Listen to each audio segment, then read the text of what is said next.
$20 and the $40 over the weekend, and I added an extra emphasis on the challenge to do it legally. Um, I gained $300 on the stock portfolio. So that's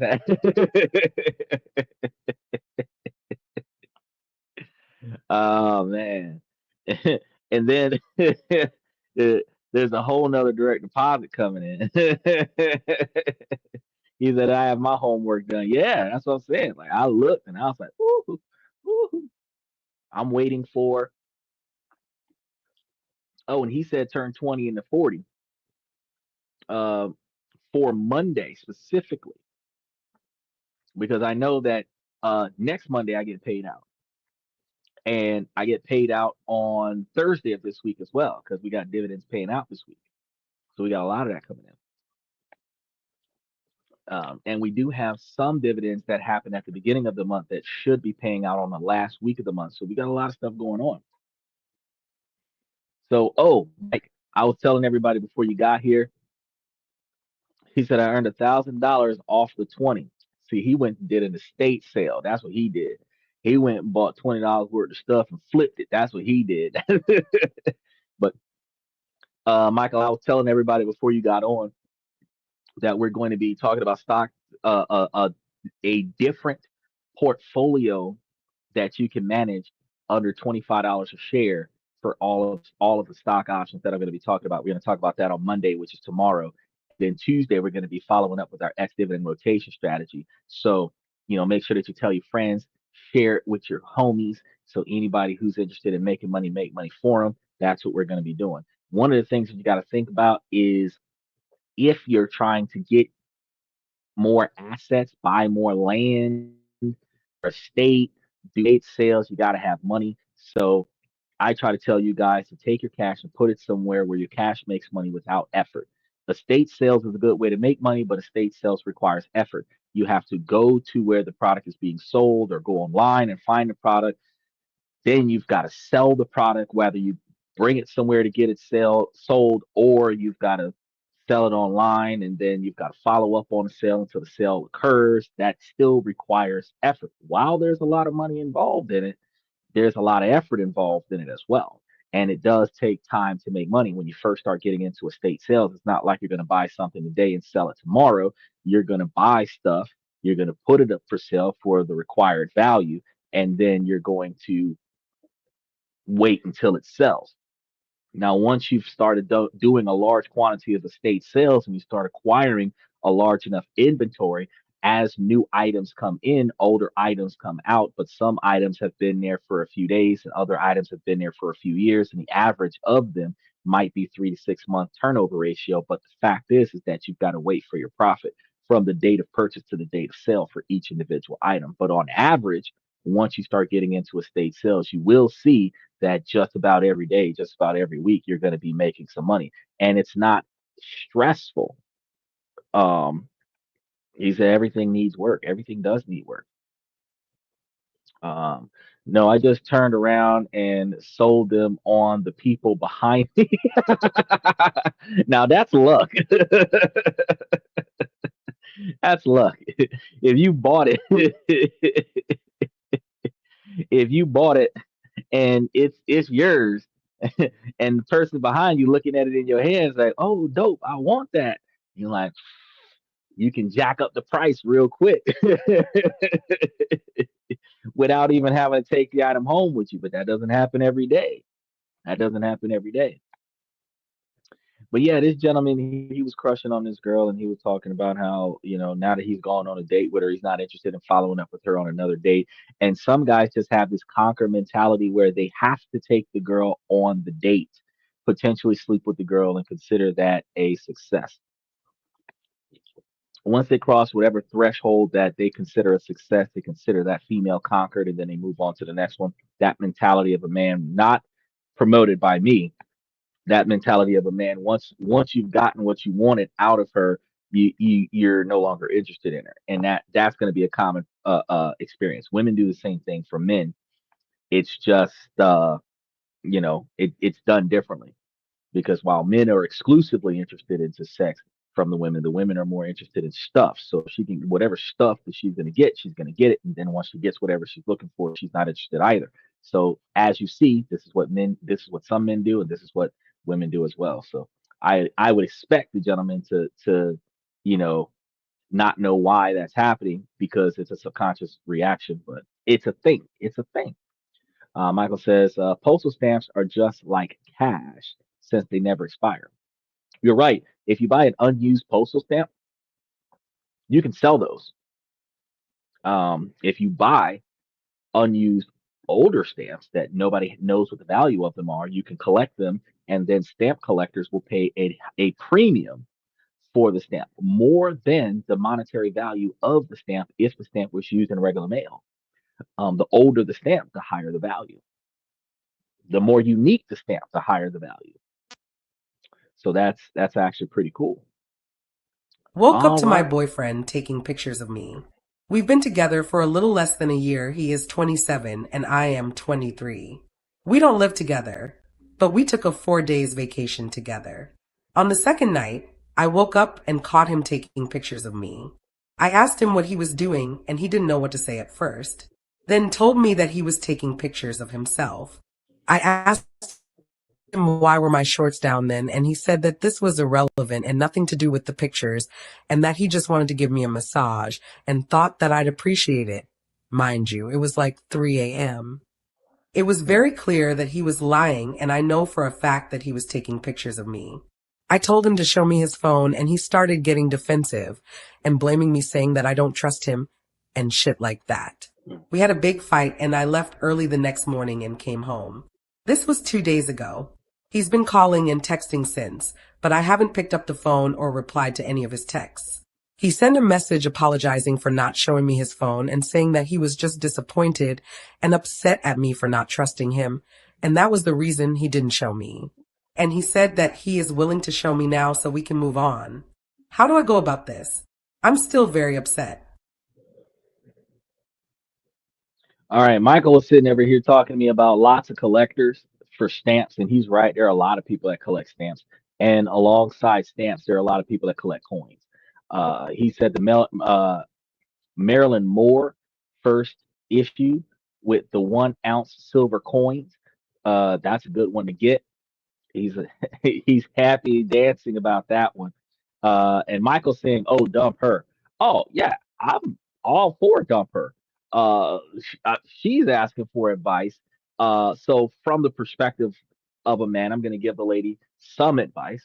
Um, if you felt uncomfortable, if you guys have been dating for a long period of time, so that y'all should have a level of expectations, what you can and cannot do when I'm asleep versus um uh like if you have personal space issues, traumas from the past, whatever the case may be.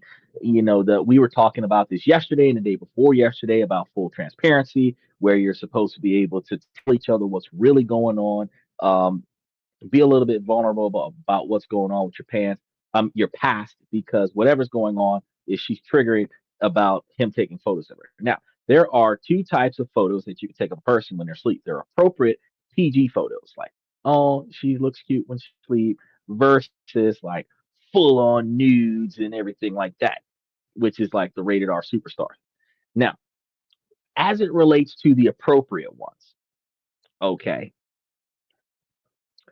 um, you shouldn't be pissed off about but women are subconscious because she doesn't want to look bad even in her sleep. So if he thought it looks cute, but she thinks she looks rough, she would force him to delete the photo. Back in the day, when we used to have Polaroids, back in the day when Kodak used to talk about that Kodak moment, we used to take pictures of everything. We used to take pictures of our children in the tub. We used to take pictures of the children sleeping. We used to take pictures of each other sleeping, snoring, drooling at the mouth, all of this other stuff. And it used to not be a stigma back in the day. But now everything is being, you know, victimized, and everything is being pervertized. And The fact is that you can't do anything without the person's knowledge and consent in order for you not to be demonized for your actions. Now, this really is a double standard because women are going to want excitement in their relationships. They're going to want spontaneity and all of this other stuff. But if I've got to ask your permission so that you don't get pissed off because I did it, then that means you know in advance what I'm about to do. So I can't surprise you with a mural of all of the best parts of you. I can't surprise you with a scrapbook of moments in our life where we were having a fantastic time and you didn't know that I took a picture of you. I can't surprise you with home videos of when I was recording us living life. And you would think that if you knew about this in advance of what I was doing, you would make it seem like I'm a pervy guy. Now, take this thought. Your parents did it to you when you were growing up. Your grandparents did it to them when they were growing up. None of those people do you consider pervy. Now, take this other thought. Long term, when Alzheimer's sets in, when dementia sets in, when a death in the family sets in, when a divorce sets in, you're in a situation where now you're looking at those photos, you're looking at those pictures, those videos, those candid shots, and oh, I remember that moment. It's not bad as long as they're PG shots, and it shouldn't be shunned as long as they're PG shots. Now you start going to rated R superstar shots, you've got a problem on your hands. But this should have been discussed between the two parties. If in the event that I see you looking a certain way and you're not awake, would you be okay with me taking a photo of you? Kind of question.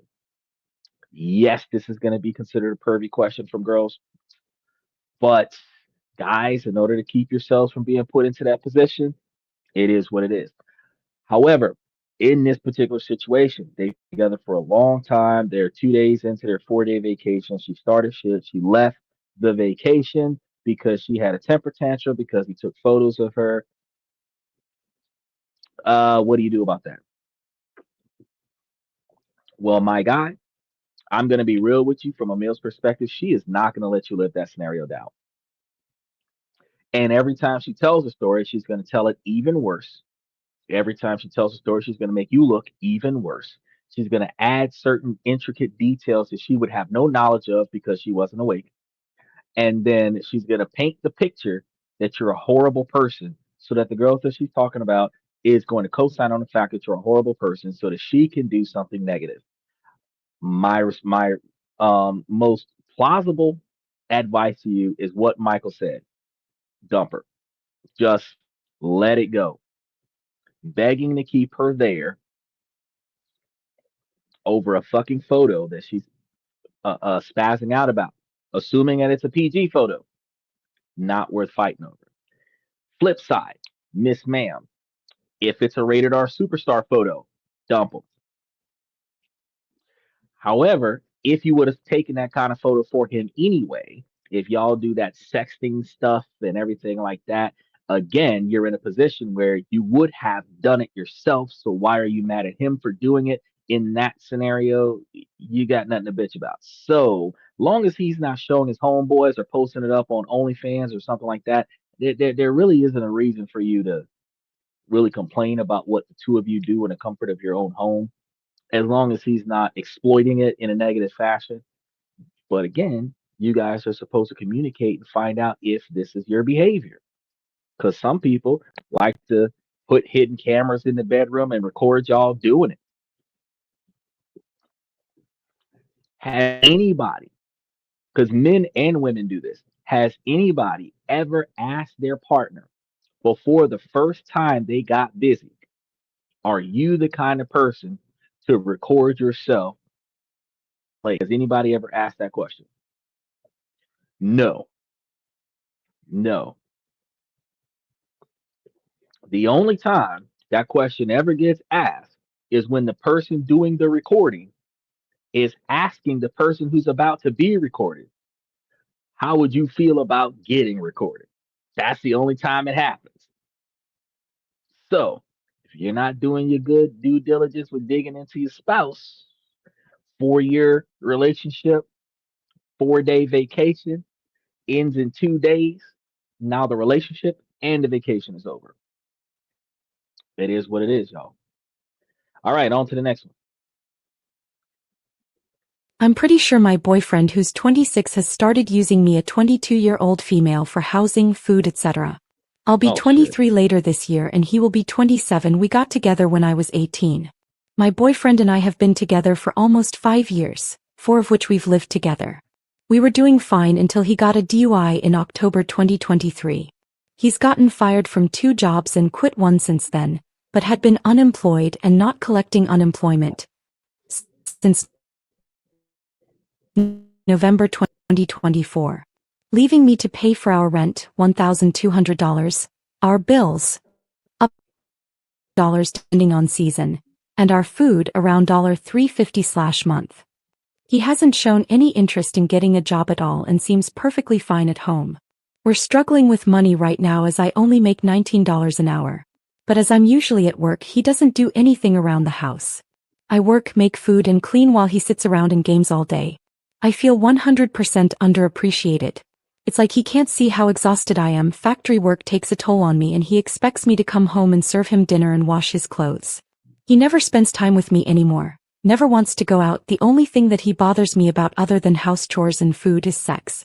Even though he's constantly claiming I'm talking to other guys and cheating, but I'm not sure how he thinks I have time for that. I feel as though this relationship has to come to an end regardless of how much I love him, but I'm unsure. Do I break up with him? Well, welcome to being a man. Um, Michael's saying dump him.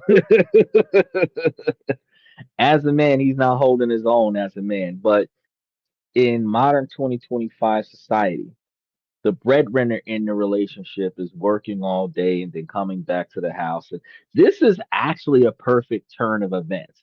Ladies, this is what men complain about. Exactly this. So we have a lady, she works a full-time job, she takes care of all of the bills, and her partner at the house has no responsibility.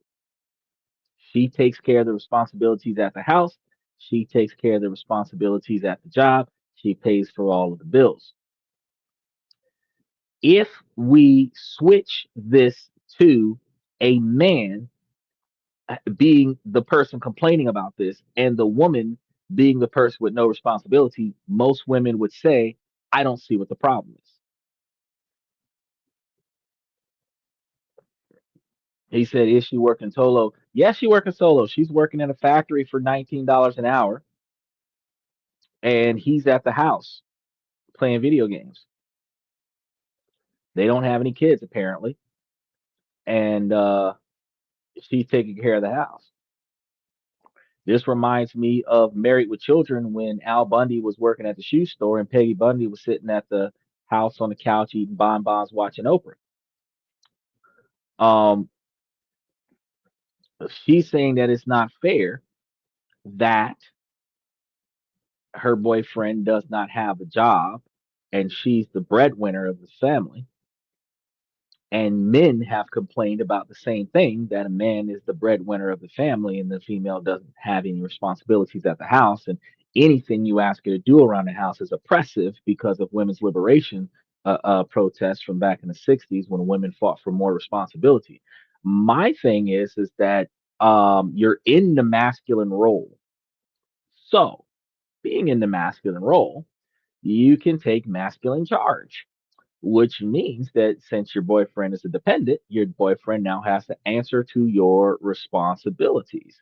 So make him clean up if he's going to live in the house. Make him wash some dishes and do the laundry and take out the trash and whatever he's capable of doing in between video games that he can get done before you get home from work so that you got less to do. I have firmly said many moons ago that in a situation where she is in the authoritative position, paying the cost of being the boss, she should be able to dictate terms. But if the roles were reversed and the man was the one in financially in charge and the woman was at the house enjoying the pleasures of life, the rules will still be the same, that whoever is the dependent follows the instructions of the person providing for the household. And whatever rules that are set, whatever chores that are dictated or delegated to the dependent needs to get done. That is an egalitarian society, believe it or not. One person brings in the money and the other person does stuff for the person that brings in the money to make life easier for the person that brings in the money. Plain and simple. But if he's not going to contribute, I would say the same thing to you that I would tell men who have a woman that is not contributing to his success. Give him an opportunity to fix that shit and then drop him. Michael says, "Oh, she is working. He better have dinner ready and the house is clean." Exactly. Exactly. He should have a Martha Stewart apron on with, those assless chaps and have one of those like Chuck Norris things on and serving her dinner like the um retired husband assassin. I don't know if you know about that anime, but he's supposed to be like catering to her every whim if you're at the house doing absolutely nothing, you know.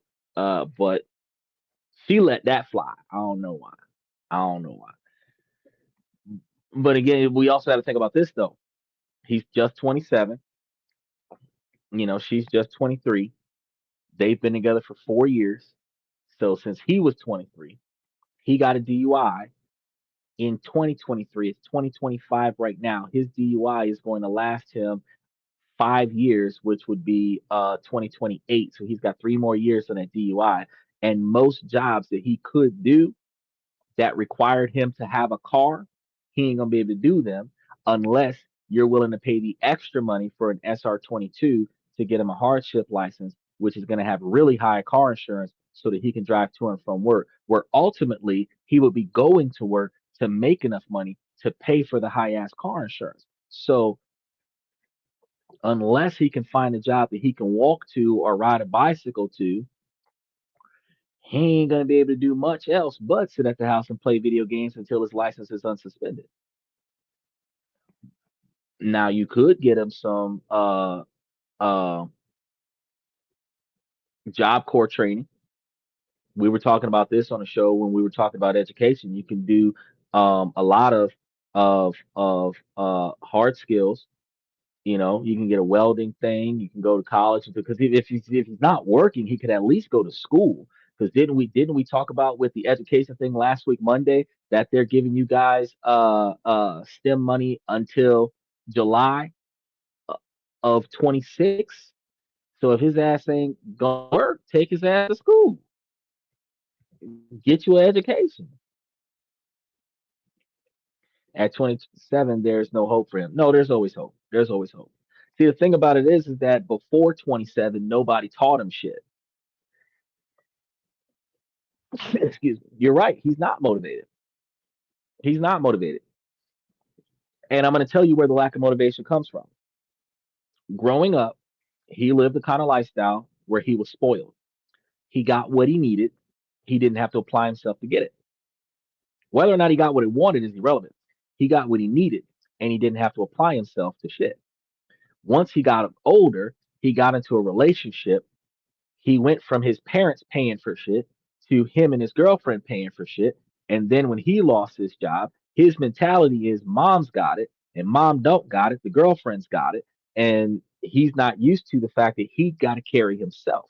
If he would have grown in a childhood where he had to get it for himself or other people depended on him to cover the spread because they did not have enough and to prevent from falling off, he had to do more, he would be a go getter.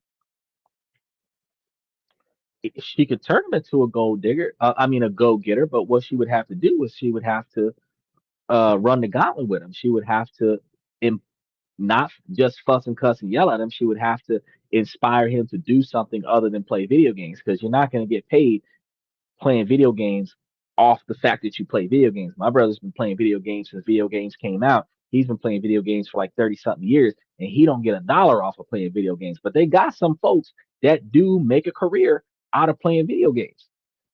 You got some people who making like $500,000 a year playing video games. It just depends on who you are. But until you start getting paid to play video games, you gotta take your ass to work.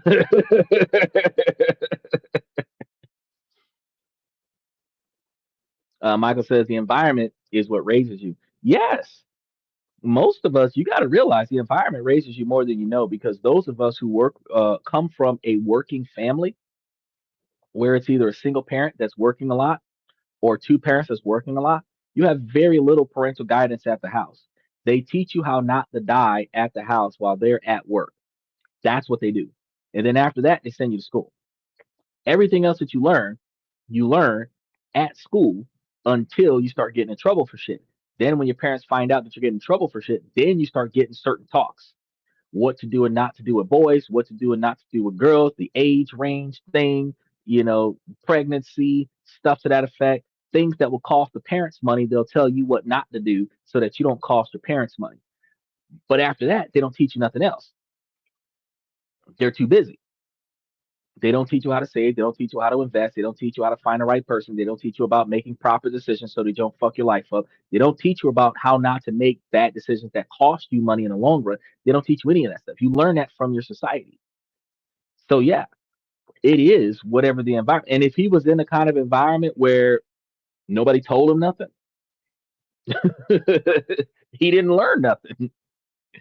So now that he's in a relationship 4 years long, it's the girlfriend's responsibility to mold the man into the kind of man that she wants. Because clearly, when 4 years in, she's 23, they were dating when she was 19. He was a grown ass man at that time, and she knew what she had when she started dating him. This is a 4 year long relationship. They didn't just start dating. So she knew if she had a loser, she knew that she had a loser, but she kept this loser because she wanted to piss off her parents. Now that your parents don't give a fuck, now you're sitting over here thinking about the bad decision you made by grabbing a guy with no motivation. But 4 years into you notice he has no ambition the first 6 weeks of the relationship. Most employers can tell that an employee lacks motivation within the first 90 days of employment. So to stick with this individual for 4 more years, what the hell was you thinking? Now, if he had a midlife crisis because of the DUI and getting low self-esteem, and then you need to really find out exactly why does he not have motivation to get back on his feet again. And he's probably going to tell you because he doesn't have the skill set to change jobs, and he doesn't like the jobs that he's working on, and he doesn't know what to do, so he sits at the house and plays video games and takes his mind off the fact that he's a failure. Truth. That can be the exact situation that he's in. But if that's the situation that he's in, that's when you tell him take his ass to a trade school, learn some trades, go get. She's working in a factory. He can go get a job in something. Amazon's hiring until they replace everybody with robots. He can do something. He can do something. And since she's working to pay for the house, if he's going to school for the next 2 years, he can validate his lack of employment with getting an education that would hopefully improve their standard of living so that she don't have to do this for much longer. Because 18 months of trade school and you got you a good ass job paying $20 to $25 an hour. So you can match what she's making. Michael said, I knew what to do with girls at 13. I bought a book on how to talk with girls. Man, I knew what to do with girls when I was 8. Uh, I charged them for my time. You knew before you got into the relationship. Yeah, she knew exactly what the hell she was getting herself into. There ain't no reason why. There ain't no reason why. You're dumbfounded. And ladies, this is gonna be. I'm gonna give this to all the women from a male's perspective. Y'all get approached by men 99% of the time. Very rarely do you approach the man. Very rarely do you invest your finances and your time and your effort to impress the guy. It is usually The guy's responsibility to get your attention, peacock a little bit, throw a bunch of money around, and convince you to stay. It is your choice to stay. You looked at probably all the money he was throwing at you before he got his DUI. And then you thought, this is the type of lifestyle I want, not knowing he was a man of bad choices. Wasteful, careless, party animal, DUI. Then, now you have to get serious with him. Now you regret your decision. But you chose a fuck up when you saw a fuck up because the fucking up was in your favor because you was getting all the shit you didn't have to pay for. But how y'all living together for 4 years? How did it get to 4 years? Now you're questioning shit. I would have been questioning shit the first 12 months. You're telling me in 23 he got the DUI? It's 25. I would have been questioning shit when he got the DUI.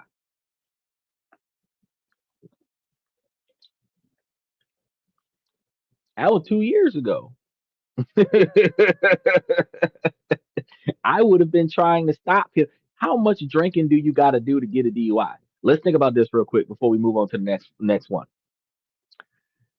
To get a DUI, you have to drink in public often and drive yourself often, and then get caught behind the wheel of the car at least once to get the DUI. This means that at 19, at 18, at 17, you were dating this guy, and every time you were with him, he was drinking too much.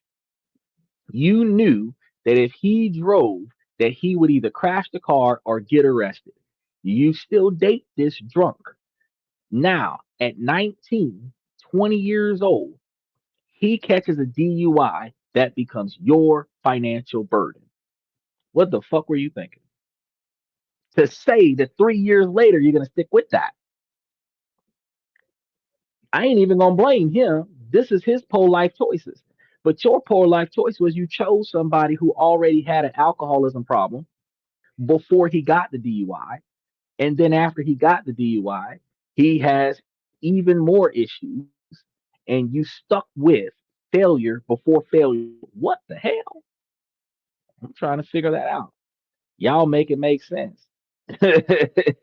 He said, "Are they living with whose parents?" No, they're staying in her house. She's paying for everything because he ain't got no job no more. So his mama and them ain't paying for nothing. Her daddy and them ain't paying for nothing. She paying for it all. But she chose that life. She chose that life. She could save some money by not buying him any alcohol till he gets off his DUI. That'll pay for his college. It's all about priorities, responsibilities. You got to pay attention to what you're getting yourself into before you commit to it. I've been preaching it to y'all for like 2 years now. All right, let's go ahead and touch base with the next one. Went on a very lovely second Not date my with a problem. really good-looking man tonight. We met online, instant sparks and chemistry, and have been in close communication for about a month. We both are looking for the same thing in a partner, long-term relationship. Tonight I told him I really like him, and because he's still seeing some other women, which he was upfront about, step back and let him figure out what he wants to do, but I'm not interested in continuing dating if he's seeing other people. He did tell me that the others will most likely not last.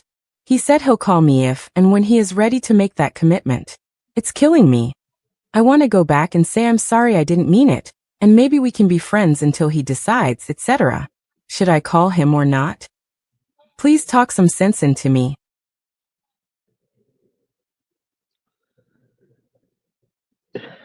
He said, pick your fights in life. Okay, now that goes for the last person and the next one. Um, pick your fights in life. Okay, look, I understand in 2025 we got folks that are dating, plural. See, I didn't do the quotes, I did the plural. And he said, friends with benefits.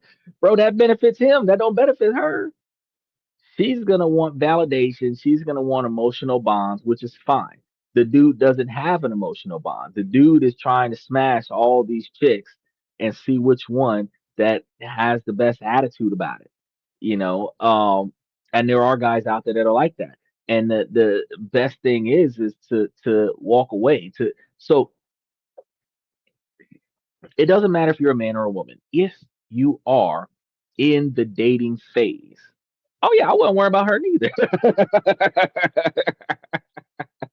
I won't worry about her neither. You know, because she's sitting over here talking about something she want to go back. No, the fuck you don't. Tina didn't want to go back. Nicole shouldn't have went back neither. This is the thing. It doesn't matter if you're a man or a woman. If you are actively dating, where you're going on 1 to 3 dates a week, and it doesn't necessarily have to be with the same person, but a lot of the times you might have 2 or 3 people that you're going on regular dates with. If you find one person that you like over the rest, you are supposed to stop immediately all other dates. Focus on the one person. It's different from the way we used to do it in the 60s and 70s and 80s when we all used to hang out as friends. Then we start pairing off. You notice that 70s show, it's like 3 guys, 3 girls, or 4 guys and 3 girls, or 4 girls and at least people come together with the extra person on the outside, something like that. And the dynamic is that when the people start pairing off, then the people start going on individual dates. And then when they go on the individual dates, then they end up becoming exclusive. When they become exclusive, that's when they start slapping that boyfriend girlfriend thing on it. Now that we're grown, now that we're in 2025, we skip that phase. We skip hanging out as friends and then, deciding that we want to commit to the one person.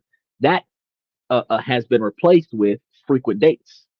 So we've got frequent strangers that we hang out with, typically at the man's expense, until we decide that we're going to stick with one woman. He ain't decided yet, Miss Ma'am. You can either wait your turn because he got 3 other women that he's talking to, from what you say, or you can say, "Well, fuck it, I'm down." Once you said he is the one that you want to commit with, and you told him that if he's going to continue looking at the other girls that he was talking to, and he said he'll get back to you, Andre 3000 said it. He texted all the girls that he once knew and said, "Hey, I'm committing to this girl over here." That's all it took for him to say, "I'll get back to you." He's not interested in committing. Now, should you wait for that? I would say no. You should never be second choice. Well, you should never be the runner up, I would say, because you're never going to be the first choice because the first choice was the first person in their life, and then everybody else after that is subsequently the higher number in line.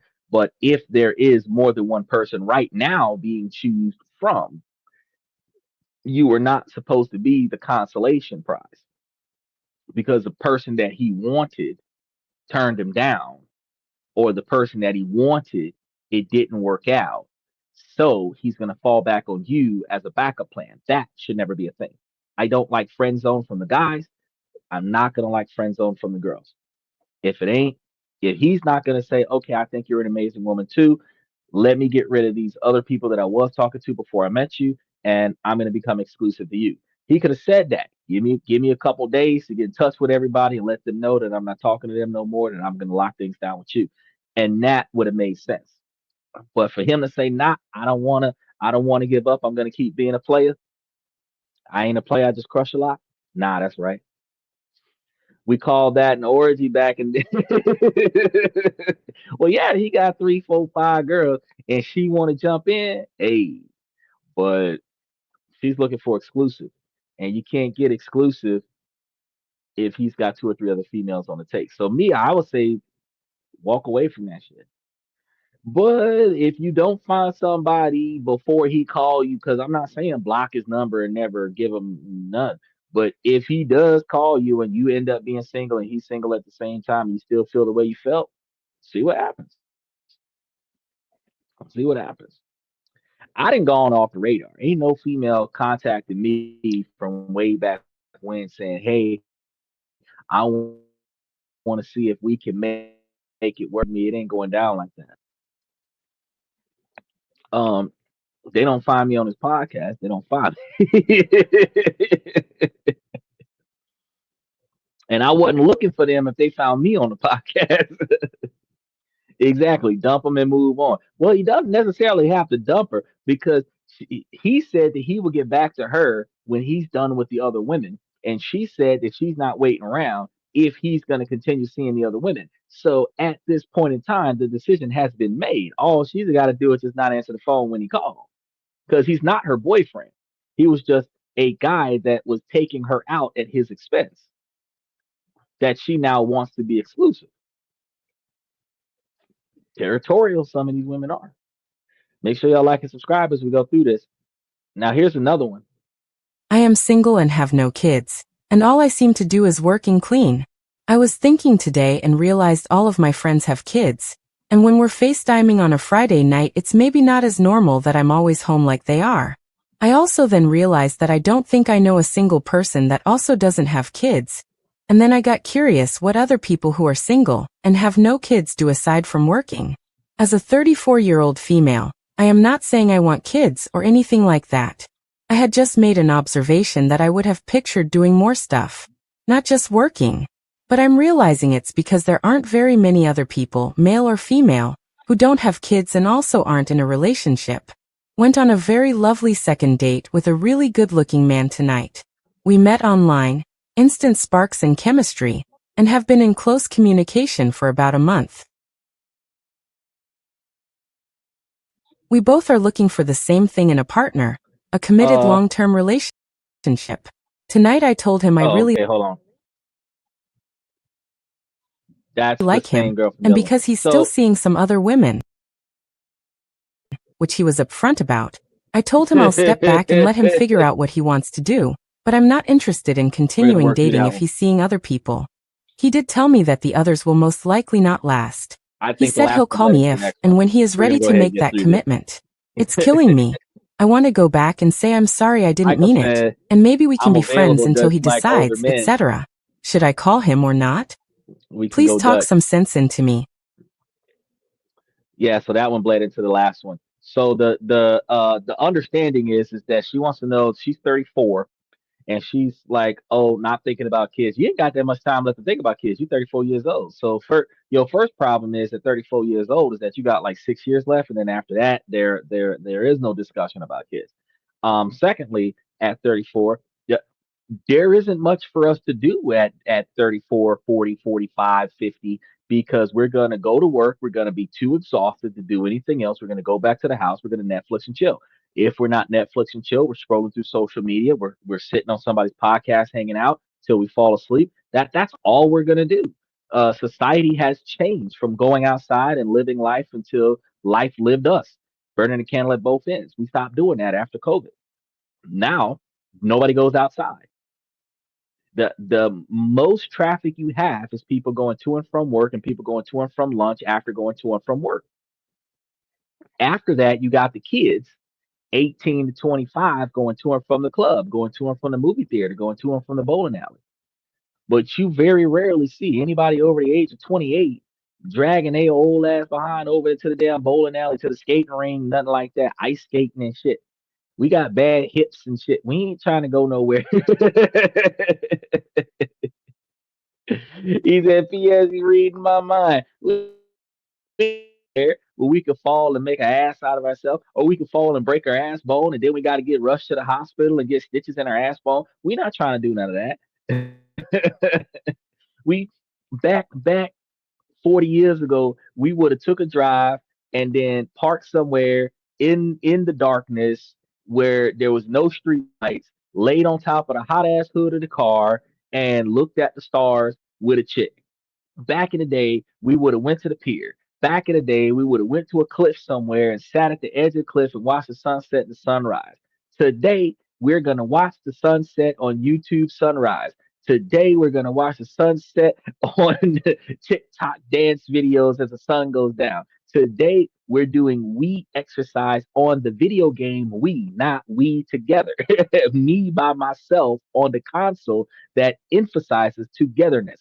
It is crazy how we are acting in today's society. So when you wonder if you're not dating somebody, if you're not babysitting somebody else's kids or watching your own kid, you ain't got shit to do at 35 years old besides get arrested.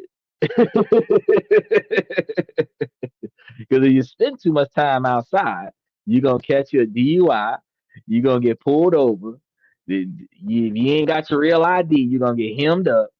This is not the year to be outside. This is the year for you to be in your house, minding your business, protecting your curtilage, making sure that castle doctrine is in full effect. These folks be out here wilding. I don't know what to do. I don't know what to do. Let your homegirl that go to the club take you with her virtually. Then you'll be at the club at your house. You can have karaoke night with your neighbors. But did you know that the more time you spend with your neighbors, the more stuff you learn about your neighbors? Did you know the more stuff you learned about your neighbors, the more you get disgusted with your neighbors? This ain't like Korea.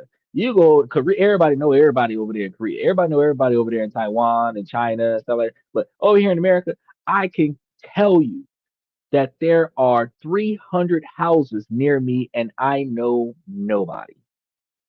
This is better than witness protection. I know nobody, right? And nobody knows me. And they make it a point to keep it that way. Take the dog outside. There is 150 feet between me and the next person, especially if they got a dog. My dog gives hugs and sniff butts, but we are not going to come 10 feet of one another. You see another animal on the horizon, turn around and go the other way. There is super social distancing right now. It ain't even like back in the day, they were like, oh, 3 shopping carts distance. Man, it's a quarter mile between 2 people these days. And don't nobody even want to pass one another on the sidewalk these days. So, what do you plan on accomplishing in socializing? I don't really know. But see, if you went and found yourself a good dude and you stuck with him, you would have you somebody to socialize with because both of y'all will be in the house staring at each other, which solves your problem. What are you going to do now? Connect 4, chess, checkers, battleship, Scrabble, shoots and ladders, the game of life, which we're losing in reality, but we might actually win once on the board game. Think about that. Let's try the next one. My 29-year-old boyfriend gave a full body massage to his female housemate without asking me first. Hi Oh, everyone, damn. I'm 27 and I'm feeling in need of a sanity check here. My now Oh, ex-boyfriend and his female housemate have a thing where they trade shoulder massages. They've been doing this since before he and I met, and as far as I know their relationship is only platonic. We discussed this and I said it made me feel uneasy, but they continued to do it, and I tried to just get over it. A couple of days ago he let me know over the phone that he was going to be late coming to my house the next evening because he was giving this woman a massage for her birthday. I admittedly became very angry. He said that I knew that he and housemate traded shoulder massages, seemingly implying this time would be yet another run-of-the-mill shoulder massage. He then slipped up and let me know that this massage would last an hour. I responded that nobody gives an hour-long shoulder massage. He gave a long pause and then admitted this one would be full body. He claimed that he was scared to bring this up to me because I might get angry or say no, and he was hoping he could just do it and then have me be okay about it after the fact. This feels like a massive violation of relationship and monogamy norms to me. His response was that I'm controlling, I don't let him have close friends, and that he shouldn't have to be afraid to bring up something as small as massage to me. This feels like insane gaslighting. He is free to have close friends, but there are limits. It's my belief that in a monogamous relationship, there are things that are universally understood to be off limits, unless otherwise discussed. An hour-long full-body massage to a member of the opposite sex seems, to me, to fall under this category of obviously not okay unless agreed upon by both partners. This entire situation feels beyond ludicrous to me, and I believe that he does not have an appropriate understanding of what it means to be in a committed, monogamous relationship. When I in the past wanted to do things that may have hurt him / not been okay, for example, I remain friends with a couple of my exes and we hang out sometimes. I brought this up to him and had a conversation, letting him know that if he was uncomfortable, I would prioritize him and our relationship. Some additional context. We have had trust issues in the past. Shortly after we became exclusive, he let me know that he had relapsed on his OnlyFans addiction. He subscribed to women's profiles and sent messages to them. This was extremely upsetting to me, but he is otherwise a sweet, caring, and wonderful person, so I decided to look past it and give him a second chance. Knowing this history of broken trust makes this boundary violation feel even worse to me. How would you guys feel if you were in this situation? Well, Do you guys not like when hold on. I would feel okay.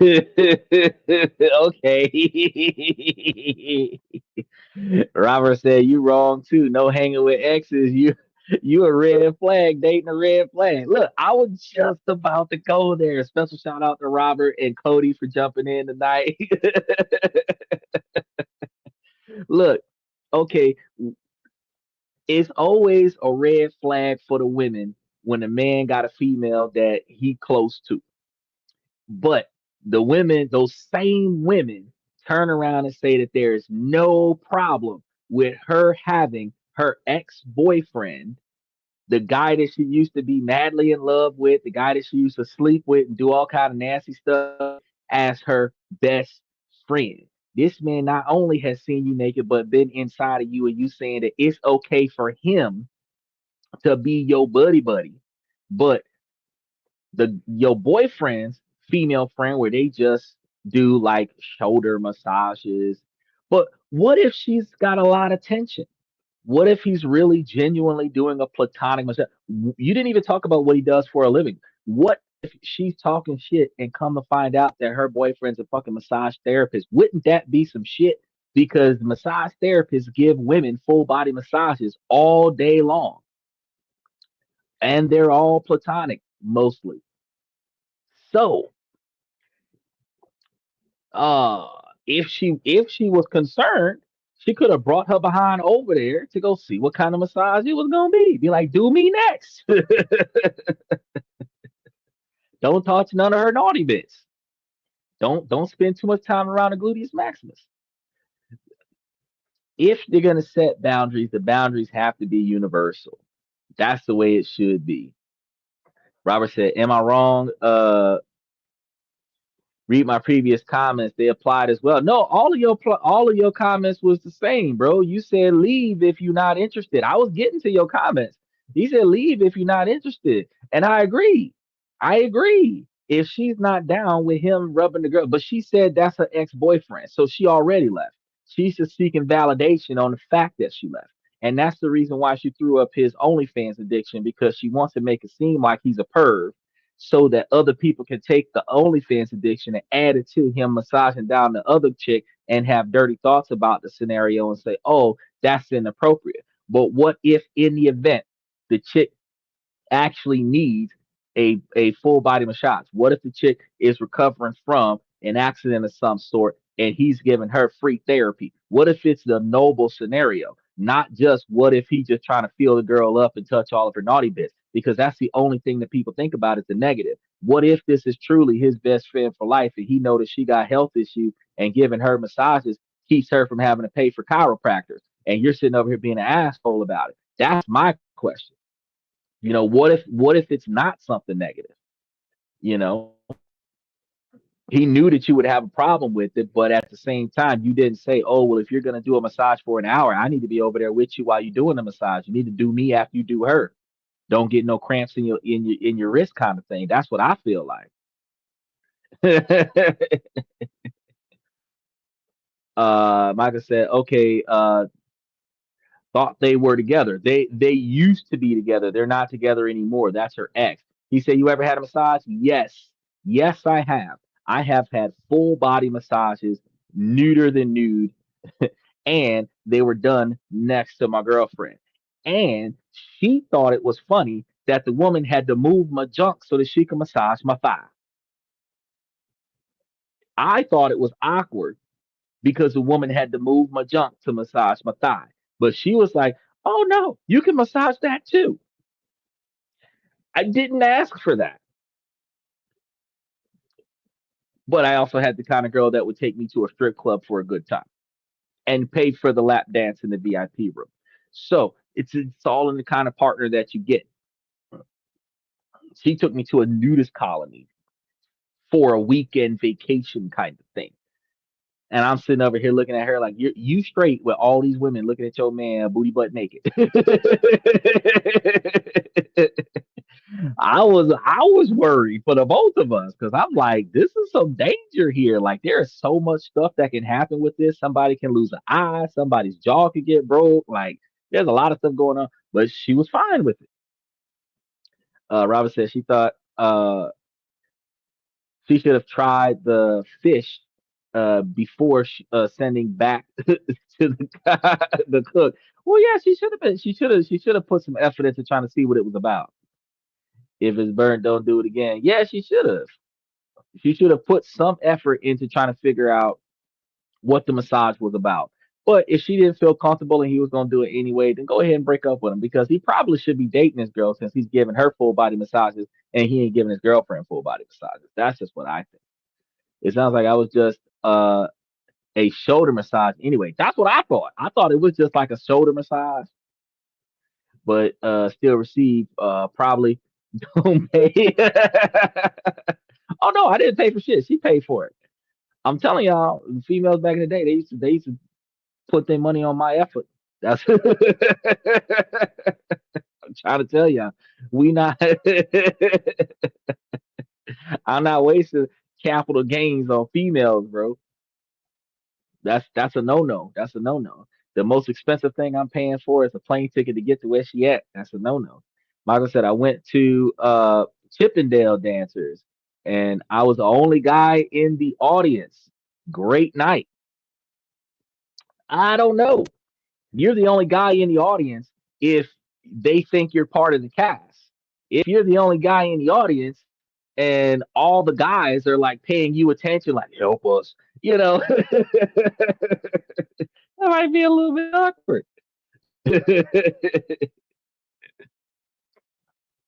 Seems like he had a good thing going and was looking to loose a free massage on demand. Oh, I wasn't gonna lose no free massage on demand either. If a female was like, "Oh, I need everything rubbed down," I'm like, "Everything, everything, you got it." uh, all she only had to say that one time. I'm like, "Hey, it's whatever." Especially if she fine. Especially if she fine. If she a 8 or a 9, and all the curves in all the right places. Oh yeah, I'm a rubbing that down. Most men think about rubbing down hot bodies every 3 seconds. A man is thinking about fondling a woman in an inappropriate way every 3 seconds. Throughout this conversation, most of the men in this conversation had thought about it at least 35 or 40 times, imagining the kind of woman that was going to get it done and the kind of woman that was complaining about it happening. We're wondering, is the girlfriend ugly, which is why the boyfriend ain't massaging down the girlfriend.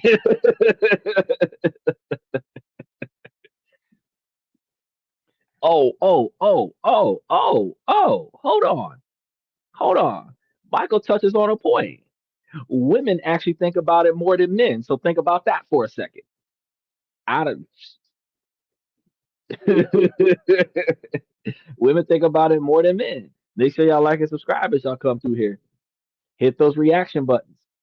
Let's touch base on another one here because we got Girls some make an effort in tomfoolery. text The guy starts the conversation. I reply excitedly and energetically and make talk about different topics. I use uppercase and stuff. We chat a bit, and then I get left on delivered or seen. This happened with multiple guys, and they're not the same type. Some nerdy, some sporty, etc. My girlfriend said that I should let them carry the conversation and not act interested at first. Am I being too much or what? We weren't even flirting. We just talked. Should I start replying with one-word answers instead? Okay, hell no, no, no with the one word thing. First, let's start with Robert. Robert said, I would like a 6'6" woman named Hangs to actually give me a massage. No dirty context included. A 6'6" woman might be Heathcliff with a goatee and some 24-inch pythons like Hulk Hogan. And if that happens, what you gonna do, brother?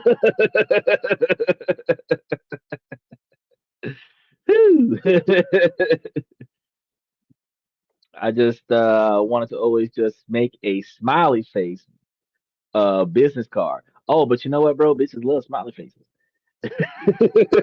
So you make your smiley face business card, you get you a lot of business. Ah. Uh,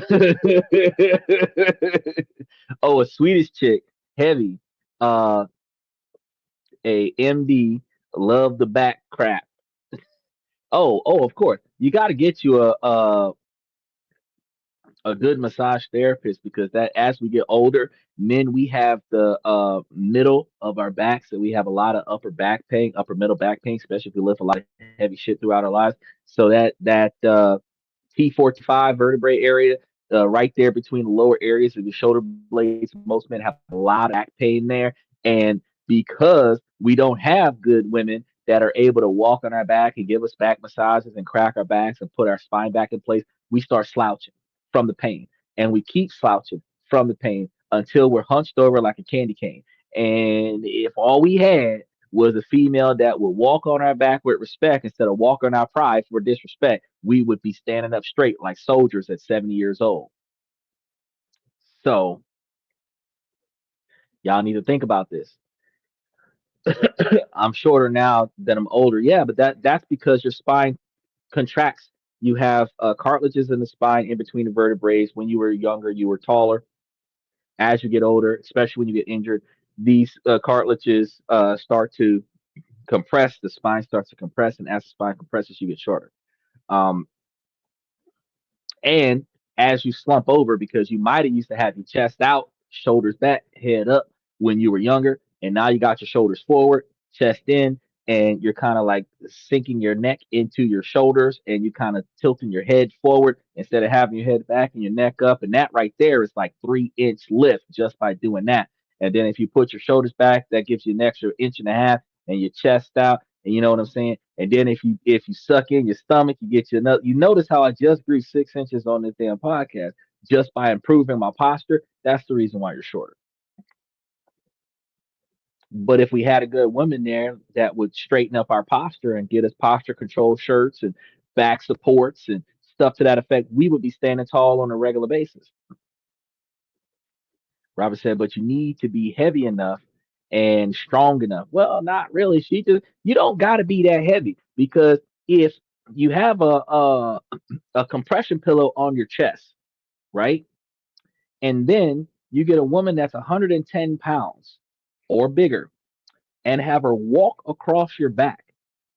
Honest to God, if she has one foot on the left side and one foot on the right side, and she needs that back like a woman stepping on laundry, and I guarantee you that she will crack your whole spine up, and it won't take nothing. And that's 110 pounds. You don't need a 180-pound woman to knock that out. 110, 120, 135 pounds, which is the average petite woman or toned woman.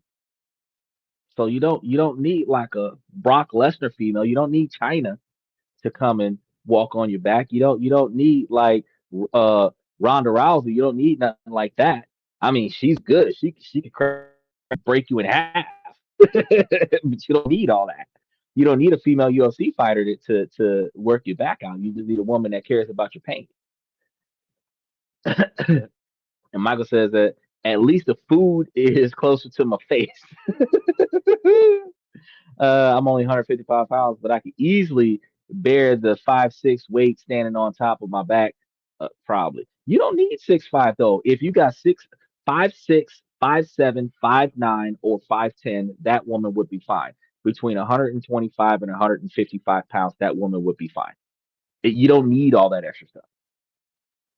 5'11", 160 pounds, exactly. See, and he says it walks on her back. It won't crack, but it feels good. Runs rarely pops. That's because she's not doing it right. You got to have one on the left and one on the right, and you've got to go up and down on that. And or if you've got it where the vertebrae actually pops out, you just need one foot directly on the center of the spine, right there on the shoulder blades, and just bounce on it. Is what you're gonna hear. Takes it because the scar tissue builds up on the spine over time, and it's harder to release that. But once it happens, it's going to be easy to do on a regular basis. Basketball. I am 235 and 6 feet tall, but 235, bro, you a little bit heavy set at 235. So you're telling me that at 235 you would need a woman that's like 170, but that's still 5'11", 5'11", 6 foot. If you're getting a thin girl, but if you're getting a thick girl, that's like 5'8". She could though. He said she don't do that. She could though. Y'all got children. You can have the kids just jump up and down on the back. 85 pounds. Jumping up and down. Use your back as a trampoline. Eventually, something gonna break. Exactly. I can't feel my legs. That's exactly where you're gonna be at. So heavy is heavy, bro.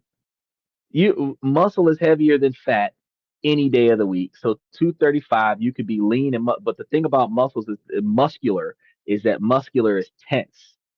So what you probably would need instead of having a female jumping up and down on your tight muscles is for you to soak in one of those oatmeal full body bath things. Go to a spa. Get like oatmeal and peppermint and some other stuff. Make them like turn you into a soup of smell good and just let you soak in that for an hour and a half. And then get like two hot chicks to give you a full body massage. By the time you finish with that full body massage, your wife would have beat your ass. You would have no pain. You can't feel shit. She broke your leg. uh, that's the weirdness. All right, let's go ahead and touch base with another one. We got another. Seeing a guy who has no ambition. I'm a 30-year-old female and I've been seeing a There guy we who's go. 43 years old for the past 2 weeks. We've been on about 3 dates so far and he's fun to be around but doesn't seem to have any ambition.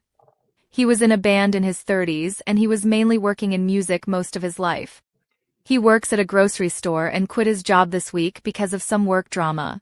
He told me he was looking for another job as a building manager.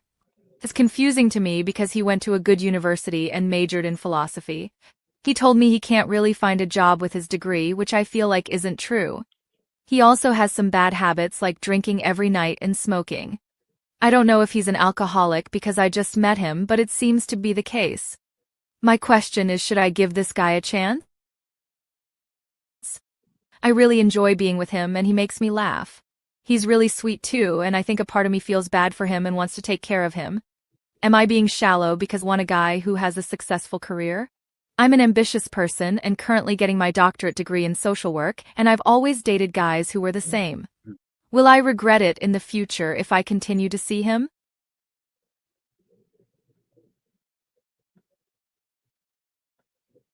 She had a lot of questions.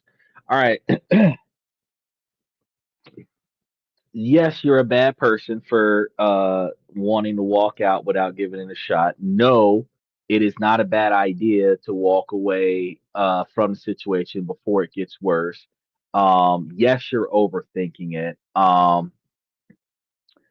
Starting off with she. Oh, Michael said heavy is when you have to Take your pants off and put your belt on. Have a good night, Robert. Uh, Look, that's what I'm about to say, Michael. Is this the same girl? She's foreshadowing the other chick. This is not the same girl. The other girl had been dating the guy for 4 years, and he doesn't have a job. This girl, it just started dating the guy. She's hearing all the red flags, and she doesn't know what to do. Look, where I'm gonna start off on this. Oh, wait, hold it. We gotta touch base on a couple guys before I get started. Do a barrel roll, somersault. Okay, yeah, that'll work too. That'll crack your back. Steven, special shout out to Steven. He said alcoholics are not successful that don't go hand in hand. Um, oh, the need to change him is stronger. Yes, yes. The For her, she's a fixer, so her need to change him is stronger than the other girl. Girls have no regrets. They just act like they do after the fact. Girls actually making the wrong choice after have a problem with making the wrong, and girls don't have a problem with using the fact that they're stuck in the wrong choice as a way to be saved by somebody else. Not a lot of women are going to agree with that, but that's true. She can't run fast enough. She's a pig leg trying to get out. Okay, look, so here's the thing. From the perspective of Deuce, he went to get himself a philosophy degree, which was a bad choice in this economy. There's not many things you can do with that piece of paper. And when you take that piece of paper, what here's the problem with a philosophy degree. It's not a psychiatry degree where you could end up being a therapist. A philosophy degree is going to be researching morals and ethics. That's what a philosophy degree is going to get you. And that means that you're likely going to end up being a philosophy teacher at a college. That is probably where you would look to take that degree. But there are no other jobs outside of that that are looking for philosophy majors. He didn't know that going into college. So, sorry, I thought it was an Irish riddle. No, it's not an Irish riddle. It's legit. I'd be a philosophy degree ER. I know you can do with that paper. Burn it. That's what you can do with that paper. So now he's trying to get odds and ends jobs because the degree itself does not hold value. As Steven is saying, it's a low paying degree. It's a high costing with a low paying career set. And he didn't know that going in. Nobody taught him to do the research going to college for to find out what kind of employment he could have gotten out of college. As a result, he just went and got a philosophy degree, either because his parents told him to or because the girls thought that it made him seem more deep.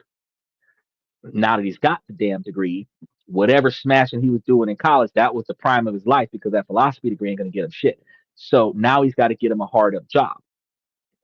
As the girlfriend, the man is trying to get a job. So that doesn't mean he doesn't have ambition. He just doesn't know what to do. His skill set is limited, and a man with no technical skills would have to use his physical body to make money, which there are limited jobs that are hiring that at his age. So the next step is that he would then have to figure out a way to make money and try to find a higher paying job at the same time with a piece of paper that holds no weight in the workforce and physical labor skill set. As his girlfriend, you would have to help him get a trade so that he could do something different, like work on an oil refinery, welding, or something like that, electrician, or something like that, a roofer, or dump him. That's your two choices.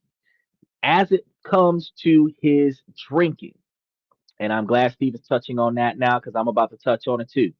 Then history buffs behind that just to be a buff. Yeah, that's it. Because a history buff, researching history, unless you co-sign on archaeology or anthropology, you're going to end up being a history teacher because there aren't very many careers that's in history. A history buff, you can go into art, authenticating historical items. You can go into antiques, authenticating historical items, but again, all low paying jobs, unless you get this like really good job with the museum or the government or something like that.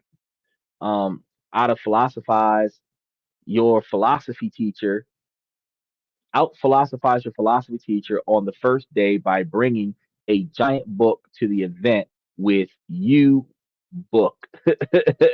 Okay. So anyone that drinks every night is going to fail hard, even with a good degree. That's not exactly true.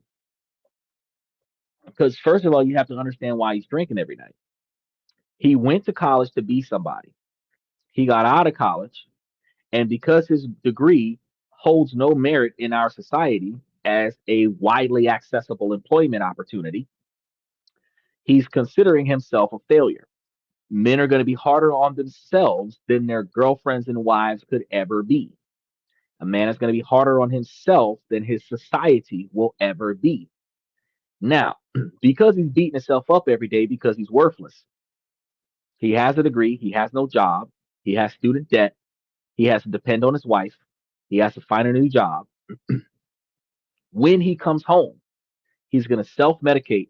He's going to drink to take the stress off his plate. He's going to smoke to take the stress off his plate so that he can calm down from the fact that he's a failure. Then he's going to get up and leave the house again tomorrow and try to do better. Even though the drinking and smoking is wasting a bunch of money, he's going to do that to make himself take his mind off of the fact that he's not satisfied with the life that he has. Then, when he wakes up in the morning, he's going to go back out and try to make that money. Doesn't mean that because he's drinking and smoking that he's going to be a failure, that he's not going to make something out of himself. But he would be less distracted if he spent more of his sober time, had more sober time to look for more opportunities, like getting into a trade school or something to that effect, trying to find other ways, partnerships, get into real estate, something. The amount of money that it costs, weed and alcohol ain't cheap. Few $100s an ounce, few $100s a case.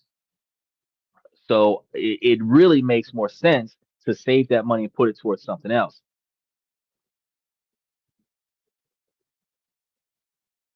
So here's MJ.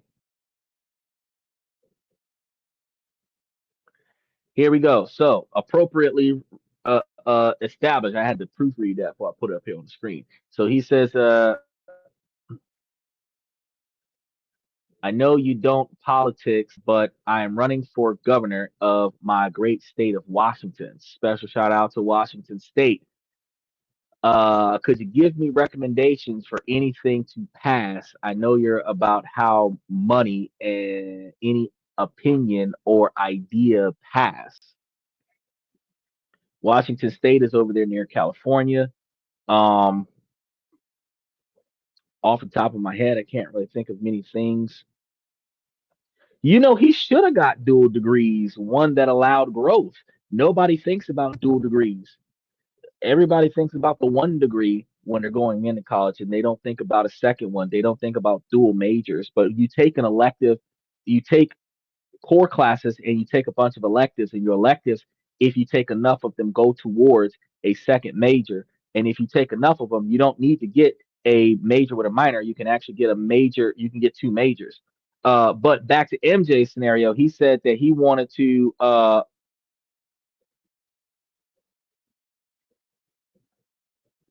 Oh, you said you can only simplify it that much because you wanted to. Yeah, it doesn't allow you to put a whole book in there. But here's the thing: you're running for mayor or governor, right? The best thing that you can do is find out what the people need. Clearly, every state around the country has. Yeah, I've never. I look. Hey, you and I are on the same page, Michael. But clearly, everybody around every state around the country has a low income housing problem, they have a homeless problem, they have a budget problem. So you can fix it, then you got to a platform. Who's the governor? That's a good point because MJ, Michael Jordan, is not going to run. If he's running for 2028, he should have his face on there. He should have his full government name on there so that we can research him. He should be able to click the link in the comments section and come on the show and do a pitch about his platform. If you running in 3 years to be governor and you don't know what your state needs, then you're not going to succeed when you run because you don't know what your state needs. MJ does nothing for me, bro. Hey, I don't live in Washington State, so they don't. I don't know. A drinking turkey in '76, uh, with Jake Farm, State Farm, with Jake from State Farm Insurance. Okay. Reading the Ben Franklin Farmer Almanac and Philadelphia newspaper in a white farmhouse, upset about the paper. Oh yeah, that goes a long way. That goes a long way. Michael know what he be talking about. Michael would do better doing the governor for Washington State. He does stay in Washington, matter of fact, and he's talking to you guys about estate sales. He talks to you guys about picking up real estate. You pick up a property, whether it's a piece of land or if it has a house on it, pick you up some property so that you gain assets, which is something that I talk about on the show on a regular basis. Michael knows a lot more about financial stability, and he's perfect because at 70 years old he's been financially stable for around 40 years, which most presidents have that because you never see a president start at 35, even though that's the youngest. Usually the presidents run when they're in their 60s, where they've been financially stable for 30 to 40 years before running for anything. Think about that. That makes a lot of sense. I think we got a couple more. Let's go ahead and touch base with the next one because that just went I want to way to the leave my right. boyfriend. We've been together for a little over a year, moved to a different city, and started living together. At first, everything was good, but he started treating me possessively and using me. That spark is gone. He gets mad that the house isn't clean and that I don't cook, even though he himself has completely killed any desire I had to do anything. He constantly puts himself first, never thinks about the feelings of others, and treats my loved ones terribly. In some ways, I've lost almost all of my friends because of him, and I've I'll see you completely tomorrow, stopped Michael. going out. He constantly controls me. He doesn't control or filter what he says to me. I've tried talking to him many times, but it just irritates him. I treat his family and friends very well, but I can't do this anymore. But I can't bring myself to leave him, I don't have the strength. Homework due Has on anyone Monday. else experienced a similar situation, and if so, what did you do? Seeing a guy who has no ambition. I'm a 30-year-old female, and I've been seeing a guy who's 43 years Hold old. on. Before we get into the next one, young lady sitting over here talking about how dudes possessive. The guys aren't actually as possessive as women think they are. Oh, real quick, MJ says that his name is Marshall Banzit, and he's 24 right now, so he's going to be he will be 24 in 2028. So he's thinking that he might run in 2032, which gives you a long time. My recommendation, Marshall, is to look into what's going wrong in your neighborhood, what's going wrong in your society. What do you feel needs to be improved in your city, in your state? And then find a plan or blueprint that you would put into action to make that change. You're not here to just find problems and bitch about them. You're here to find solutions to problems that currently exist that other government officials are not focused on. Your political campaign will be to fix what is broken or to amend what is damaged and make it better. and that's going to be the only thing that you can do. From that point on, it's a popularity contest. Anybody who's backed by money is probably going to get outvoted by the fact that their name is out there more often. So you knowing that, what's that, 7 years from now that you're going to be trying to run for, you know, the position, you should start getting your name out now, getting your name out in a political front right now. Not necessarily dedicating yourself to the 2032 campaign run, but getting yourself out there, like saying, hey, I think I would do good at whatever, whatever, if you guys consider me. And remember, there are write-in ballots. So you don't necessarily have to be on the original ballot. You could be written in. And if you get more votes than the people that were on the original ballot, you can still get elected. It just requires you to have a reason for other people to select you. That's what it takes. But it doesn't always go that way. Now, for the lady that was talking about the possessive boyfriend, guys aren't always all that possessive. Women don't want men to tell them what to do. So when a man starts getting comfortable in his role as being a boyfriend or a husband, he starts dictating terms. He starts giving out instructions more freely. He stops asking for permission and starts delegating. Women don't like that, but that is his position, especially if you are his dependent. He's not abusive, he's just assertive. Modern 2025 women have to recognize that, as we've seen 2 women ago and the last woman a little while ago, if the man does not have responsibility, you don't want to be with him. If the man has too much authority, you don't want to be with him. The problem is that either the man is going to have no responsibility so that you are in full control, or the man is going to have all the responsibility and be in control, and you need to follow suit. There is no scenario in existence that is rational or logical that gives you the freedom to have no responsibility and all control and authority with no accountability, where the person that has all responsibility has no decision making power and is obligated to fix everything that you do wrong. That makes no sense in life. So make sure y'all like and subscribe as y'all get through here. Michael said construction, swimming pools. He giving you a list, MJ. Women these days do not like a submissive role or any accountability. You are right, Stephen. They don't. They don't. They don't. They're so busy trying to be boss bitches that they don't want to be a woman. They don't want to be feminine. They don't want to be a wife. They don't want to be a partner. They don't want to do anything that would put them in a position to say yes, sir, to their boyfriend. Yet, this other man that paying a minimum wage, oh, she'll yes, sir, him all day long.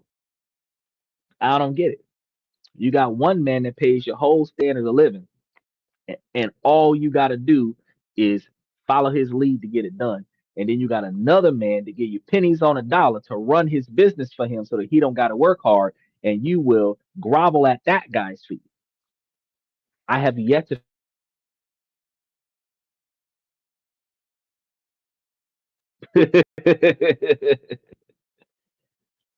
MJ says, I get what you mean. Hold on. Trying to see the comments. He said, I get what you mean. I've been putting in hours of research into so many things, like opening up nuclear, modernizing, ducking, import, export. I want to open up trade schools for high schools, many others. With the way that the government just shut down backup plans for higher degree students, trade schools is a good idea. The way that government funding is not backing private college, more public colleges and more funding for public colleges is another thing that's really good as well. Um, um, You don't need to really work on nuclear unless you're going to be doing nuclear energy so that you can redirect from other forms of energy. But that's a you got to research on what your city and state needs. Do you have a brother named Brandon? Who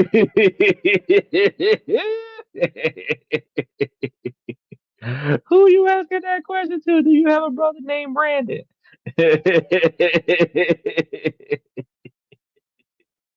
No, I don't have a brother. I'm an only child.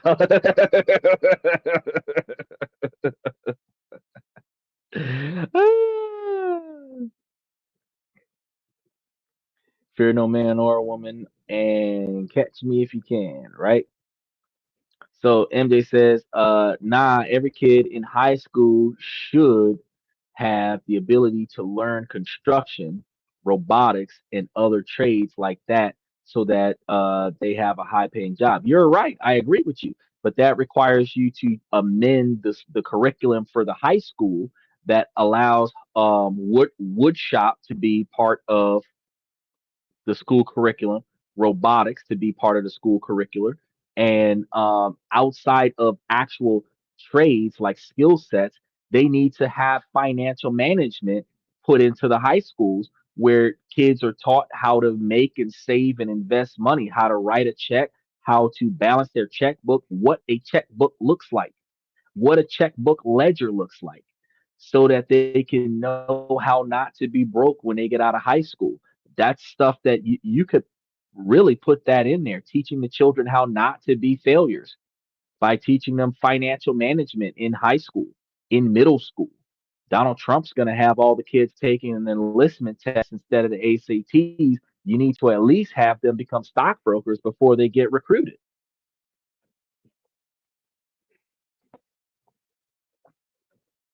The blue collar people have that industry turned into dust. And that's because the robots are about to take over that. That's also what I want to work on. Teach them all of the good stuff I never learned.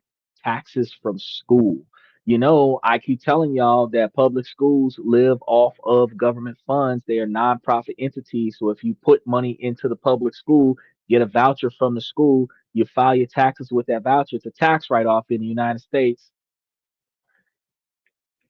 So public schools should not be underfunded if you're willing to pay for your kids to go to private school, because the money you're putting into a private school that is not tax deductible, you could put into a public school that would be tax deductible. In Washington, all kids need to do is learn how to make a good mambo sauce and get a food truck, and they can get rich quick. Ah. Look up home kitchen laws in your state. Might be helpful. Look now, if you're looking up home kitchen laws in your state, you might want to think about those meth labs on the go in the mobile trailer parks. You might not need to get you a food truck. You might just need to get you a motorhome. A motorhome with a kitchen inside. Because I live in Washington and reading your statement, my mind wonders your education level, since your word structure is shallow, no punctuation. Seattle and Leavenworth. Well, you got to remember, he a younger generation. Michael, you 70, I'm 40. This young man is going to be 24 in 28. That's 3 more years. So he's 21 right now. He is the last part of the Gen Z era, which is all text messages and emojis where no words are spelled out. There's no vowels. It's just jargon. And this podcast is probably one of very few podcasts where people are writing in complete statements and using reasonably good punctuation. So when he came here, he had a podcast full of educated folks. He had to up his dialogue a little bit, because we don't have much slang going around in this podcast. Especially tomorrow, everybody who's watching right now, y'all come tomorrow. We're going to be talking about a $25 share uh, diverse individuals that are starting out. And talking about the dividend rotation strategy for August. We're going to be talking about how to move your money around and try to pull $1,000 off of $10,000 worth of investments by moving the money around throughout the month. So we're going to be talking about a lot of stuff as far as making, saving, and investing money, which is stuff that isn't taught in schools. So MJ, if you want to learn about how to put money in your pocket, that's what you got to do. Better he is a Democrat. I'm a Democrat too, but I'm talking Republican right now.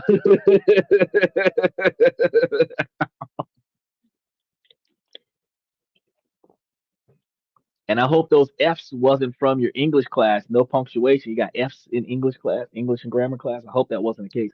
But politicians do not have to be smart. Politicians have to be savvy. You know what I mean? So, and the more crooked a politician is, the better they can get into their position. So you got to be savvy and devious. Is that my business plan equal a car with a ice cream on top? Blue hearts, go Joe. You're gonna have all the heavy set people dying from heart stroke, heart attack and heat stroke. Is it cool if I ask a financial question? You can shoot one at me. I do the best I can to answer it because I cover so many things. Depending on the question, if I haven't covered it yet, I might have to do some research on it before I bring you the answer because I don't like telling you the wrong information. I have been accurate 100% of my podcast for the past, so I would like to maintain that reputation of always being accurate when I give you guys information. After I answer Steven's question, we got I think one more question on here that we're going to get through tonight. Or while he's putting together that question, I'm going to go ahead and read this one from the fans, and we're going to keep going, and I'll jump The back on your past 2 thing. weeks. We've been on about 3 dates so far and he's fun to be around, but doesn't seem to have any ambition. He was in a band in his 30s and he was mainly working in music most of his life. He works at a grocery store and quit his job this week because of some work drama. He told me he was looking for another job as a building manager. It's confusing to me because he went to a good university and majored in philosophy. He told me he Oh, can't really find a job with his degree, we're which I doing that feel one like again. isn't true. He also has some bad habits. Okay, we wasn't listening to her first time. Second time she come through. He was in a band. Yeah, give up on that guy. Be a zookeeper. Be a zookeeper. Oh, make sure that you like and subscribe and hit the notification buttons for tomorrow because you're going to be getting a lot of investment information tomorrow. We're going to be putting the stuff into the comment section so that you guys can grab those stocks and y'all can use them tomorrow. Today was like questions and comments from the fans, but usually Monday, Tuesday, and Wednesday we really be talking about money and how to make money for you. Uh, Michael says, "Why do you have a car note?" He answered the question with the question. Okay, is it better to pay off a car note fast or make minimum payments and put the rest into savings for leverage? Okay, you cannot make more money off of financing a car. If you finance the car, you already made a mistake. There's two ways that you utilize a car. You either buy it cash up front or you lease it against your business and use it as a tax deduction towards your business's overhead. That's it. If you finance the car, you're wasting money. The percentage of interest on cars, upward of 20% or more, is going to cost you more than the value of the money you have in your savings and investments portfolios. If if you had a stock portfolio that had a decent quantity of capital in it, where it was paying for 100% of your standard of living, and you leverage the percentage of your stock portfolio to get you a cash loan to buy your car, where you're not financing money. the money that you would pay on that cash loan from the stock option would be less than the amount of money that you're making on the stock option. Car is paid off, free and clear, got your title. The interest rates on the cash loan is not as high as the interest rates on a asset backed car loan. See what I'm saying? Because money, you could get like 8% loan on a cash loan, but a car, because the money would be backed by your stock option. So you've got a 100% covered loan, 8%. The car might hit you 14 or 22%, especially if you're getting a car right now in 2025 that was put together by parts that came from overseas. You might be seeing an extra $10,000 on that car in this value. And then you're going to also see a whole nother 3 to 5% increase in interest on that. So even with good credit, you're paying bad credit interest rates. So it's not a good idea to finance a car right now. It is a good and he said, look, MJ, you can learn from us. Rent out the car. You can rent out the car. That's true. If you buy two used cars, one of them in really good condition, you can rent out the one in really good condition, and you can use the one in the other one as a daily driver. You can buy three cars and have one rented out and have one as a daily driver and have one as a backup. No registration, no insurance, because if it has registration, it has to be insured. And if it has insurance on it and it's sitting in the yard, it's a waste of money. But if you got a backup car in the yard, no registration, no insurance, your primary car gets put into the shop. You drop the insurance off of that car. You put it on the other car. You put the registration on the other car. And then you start driving a car that's not in the shop. And then you always got a car. No issues. Matter of fact, you could take the plates off the car before you bring it to the shop, have it towed to the shop on the insurance before you take the car off the insurance, and then and then register the car to sit at the house, and you're good to go. But never waste money on financing a car. Never waste money on financing a car. Yeah, depending on where you go, you'll see 8%, 8% to 15%. But again, if you're getting a cash loan, if you're getting a cash loan, you're making a shit ton of money. Now, some people say, "Oh, well, cash loan is more than what you could get off of a mortgage for a house." Right, $500,000 house, 7% mortgage. The cost, you might do better owning your house, taking out a first mortgage on your house, buying your car cash up front, and then paying 30-year mortgage on your house for 50 grand instead of 20 something percent interest over 7 years for your car, where instead of paying $1,000 a month for your car, you're paying $100 a month for 30 years. And you don't have to pay $100 a month for 30 years. You can actually put the $500 a month towards the car, but you'll be paying more towards the principal and less towards the interest. If you're paying more towards interest by paying the minimum amount, you're just giving away free money because you're never striking the interest or the striking the principal, which means that the primary balance still stays there until you either pay it off or the loan works itself out. If you're paying notes on something, you want to overdo it to exceed the interest and tackle that principal. You got a car note, you should be making payments twice a month.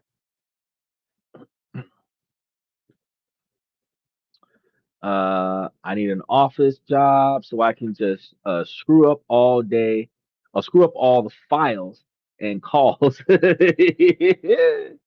Since Washington State allows you 5 cars per year before requiring dealership license, you should be able to buy a car every other month and then sell that car every other month.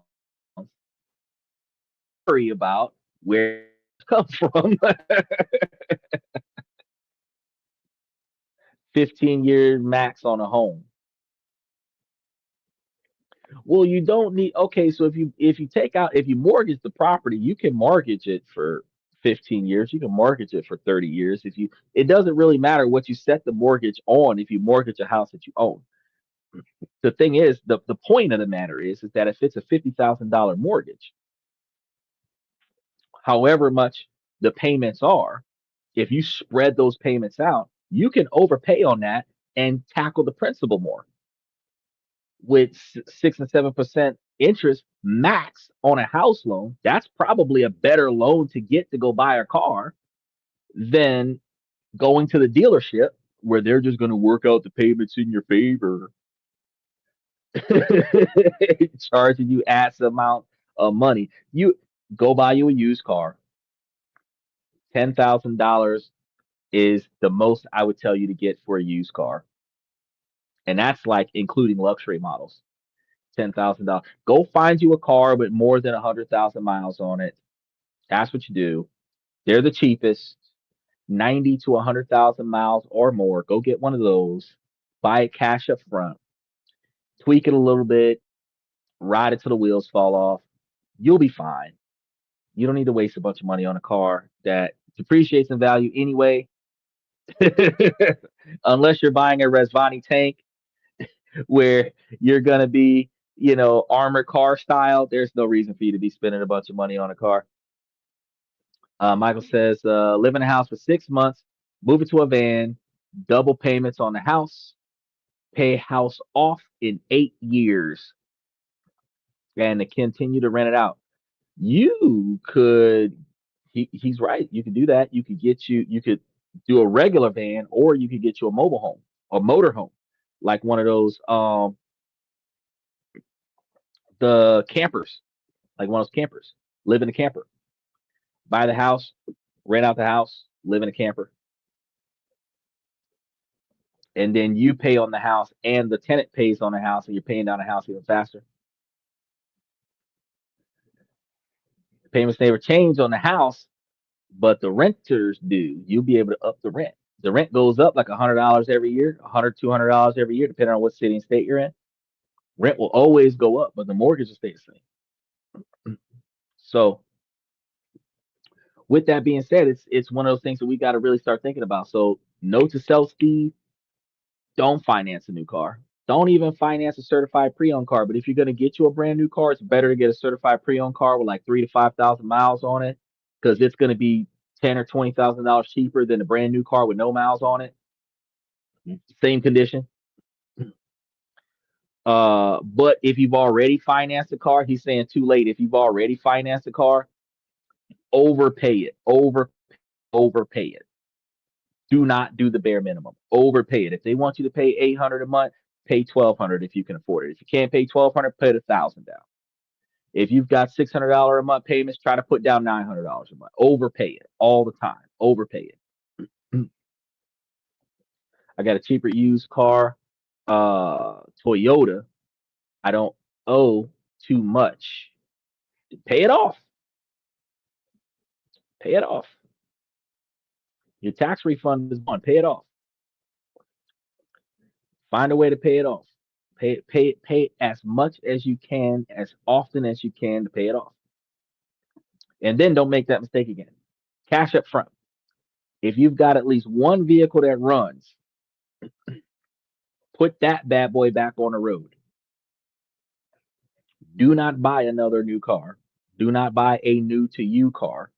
Do not waste money on living lavishly by upgrading the model of your vehicle. If you are not driving for Uber or Lyft, where the vehicle itself turns you a profit, don't waste money on continuously trading in your vehicle and financing something else. You're just continuously giving away your money. And the one time you can't afford to pay for that son of a bitch, a tow truck will take it out of your driveway, your backyard, from your job, at the gas station, while you're in the bathroom, at the library. Your car will just be gone. And all the money you put towards it will also be gone.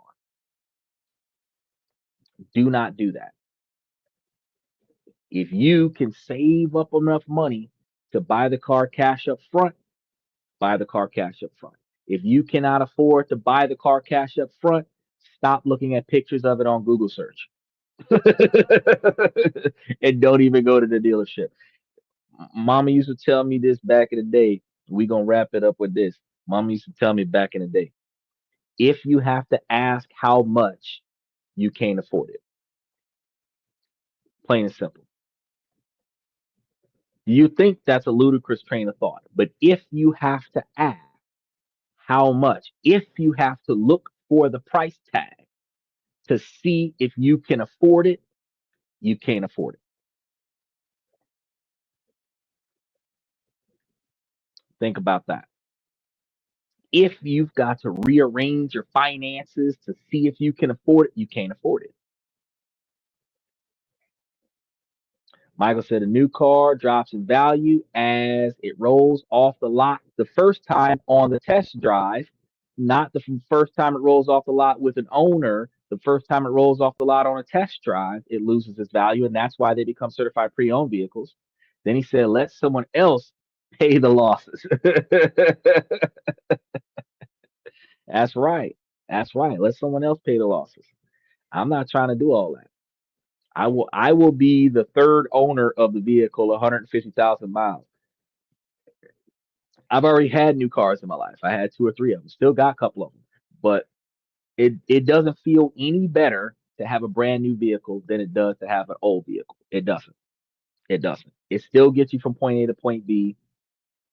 It still burns gas unless you get to an electric or a hybrid. It's still going to need to be fixed at some point. The only difference between owning a used car versus financing a new car, or even financing a used car, is if you own it, you can park that son of a bitch in the backyard covered up in a tarp and blow the dust off of it when you're ready to fix it and put it back out on the road. That's the only time. It's past your bedtime and it's past my bedtime too. Y'all remember to like and subscribe. Ladies, as long as the situation doesn't make sense, we're going to keep asking y'all to make it make sense. So ladies, please make it make sense. Fellas, we're about 65% male podcast from the male perspective. The ladies are starting to grow in this channel. Remember that I'm giving you guys this information to help y'all become higher value men. And ladies, since this information is not gender exclusive, y'all can take this information and make yourselves higher value women as well. Make sure that you come tomorrow because we're going to be talking about a diversified portfolio that you guys can benefit from. And then Tuesday, we're going to be talking about the dividend rotation strategy. I want you guys to get this information, so make sure that y'all show up because we should be starting it off right about on time. Thank you guys for coming to This and That. I'm your host, Xander, where we talk about this, that, and everything in between. And I will see you guys tomorrow night.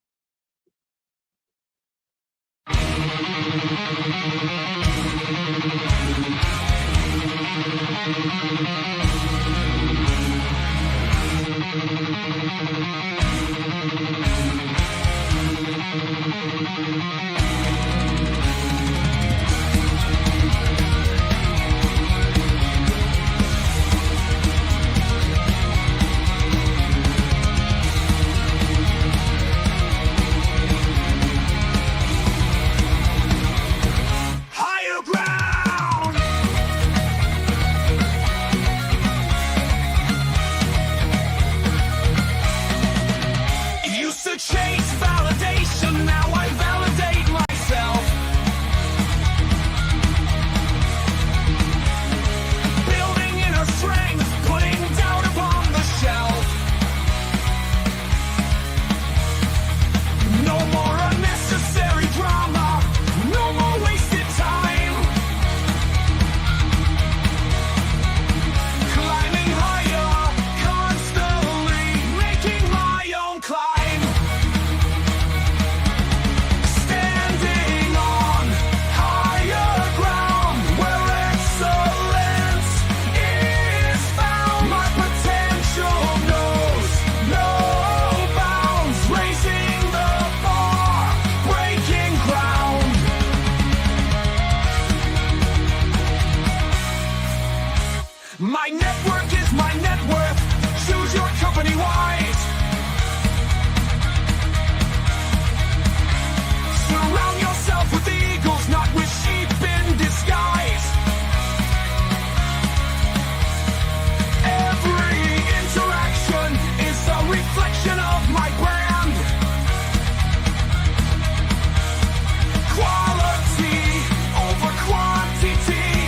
respect's my personal command. I'm not landing on higher ground where excellence is found. My potential knows no bounds, raising the bar, breaking ground.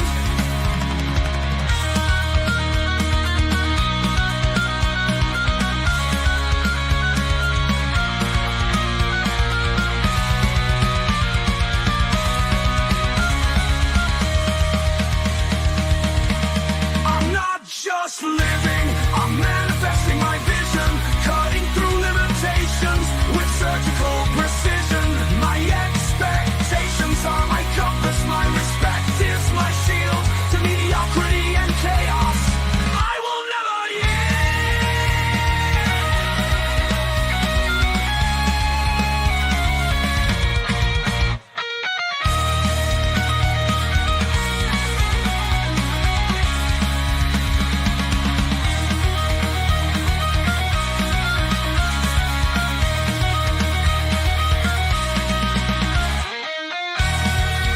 I'm not just living, I'm manifesting my vision, cutting through limitations with surgical precision. My expectations are my compass, my respect is my shield to mediocrity and chaos. I will never yield.